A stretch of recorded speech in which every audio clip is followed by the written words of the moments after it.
Video चालू केल्यापासून मला वैयक्तिक मेसेज येत आहेत, की आम्ही लाजेमुळं हा विषय कुणाला बोललेला नाही आहे. पण डॉक्टर खरोखर तुमच्या व्हिडिओमुळे आम्हाला चांगलं मार्गदर्शन मिळत आहे आणि ह्या आजारातून आम्हाला बरं व्हायचं आहे. तर लक्षात ठेवा, अजिबात लाजू नका. तुम्ही तुमचा आजार जर लाजला, तर तो वाढण्याची शक्यता जास्त असते आणि जर आजार वाढला, तर पुन्हा डॉक्टरांनाच तो बरा करण्यासाठी जास्त कष्ट घ्यावे लागतात आणि तुम्हालाही त्याचा त्रास होत जातो. त्यामुळे न लाजता तुमच्या जवळील आयुर्वेदिक तज्ञ वैद्यांशी किंवा थेट माझ्याशी वैयक्तिक माझ्या फोन नंबरवरती मेसेज करून संपर्क करा आणि हा आजार सांगून आपण त्याच्यावरती उपाय शोधूया. आणि आयुर्वेदिक औषधांनी नक्की त्याच्यावर उपाय होतो.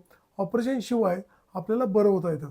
त्यामुळे तुमचा कोण मित्र जर असा लाजत असेल, तर त्याला हा व्हिडिओ शेअर करून त्याला या आजारातनं बरं व्हायला मदत करा.